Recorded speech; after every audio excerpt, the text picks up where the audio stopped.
করাতে লেট, চান করাতে লেট, ব্রেকফাস্ট করাতে লেট। এখন কি হবে? এক্সকিউজ মি, পরের বাসটা কটায় আসবে বলতে পারেন? পরের বাস? পরের বাস আদৌ আসবে কিনা বলা যায় না। 10 মিনিট বাদেই আসতে পারে, 10 ঘন্টা বাদেও আসতে পারে। সর্বনাশ, আমার যে চাকরির ইন্টারভিউ আছে ঠিক 11টায়। এক কাজ করুন, বাসের জন্য দাঁড়িয়ে না থেকে আমার বাইকের ব্যাক সিটে বসে পড়ুন, আমি আপনাকে বাসে ধরে দিচ্ছি। জানা হিরো থাকতে চিন্তা কিসের? চপ, উঠে আসুন উঠে আসুন। দেখুন, আমি বাসে উঠলে লেডিস বাসে উঠি, অটোতে চললেও লেডিস অটোতে উঠি।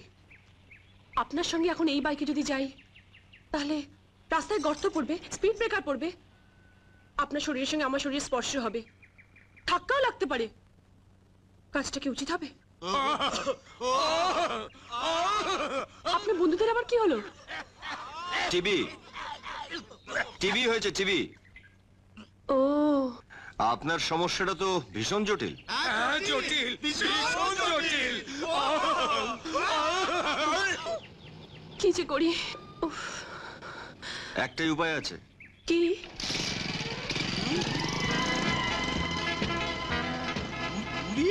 সাবাস, ও এটার কি বুদ্ধি বাড়ি! এই বুদ্ধি নিয়ে কি করে ঘুমাই বলতো? এই বুদ্ধি নিয়ে কি করে ঘুমায় বলতো?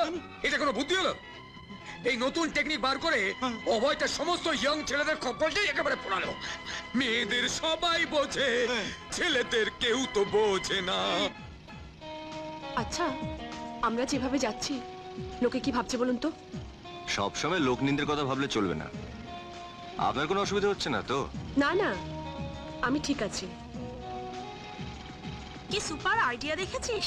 এমন হলো তো আমিও অসিতার বাইকে লিফট নিতে পারি। আজই আমি অসিতাকে বলবো। হ্যালো, আমি হলাম উকিল কৃষ্ণমূর্তি, ডিভোর্সি লয়ার। তোমাদের মধ্যে ঝামেলা বেশি হলে বলো, আমি কাজ করে দেবো। ডিভোর্স হবে মাত্র 2 দিনের মধ্যে, স্পেশাল রেট। আপনি ভুল করছেন, আমরা স্বামী স্ত্রী নই। তাহলে তো আরো ভালো হয়। ম্যারেজ রেজিস্ট্রেশন অফিসে চলুন, আপনাদের বিয়ের সব ব্যবস্থা করে দিচ্ছি। Special concession date. Stop it, আমাদের আপনার প্রয়োজন নেই, চলে যান বলছি। চিন্তা করে দেখুন, প্রয়োজন হতেও পারে। দেখুন, বেশি বাড়াবাড়ি করলে আমার বড় ভাইয়ের মাংসের দোকানে মাটনের বদলে আপনাকেই ঝুলিয়ে দেবো। ওরে বাপ রে!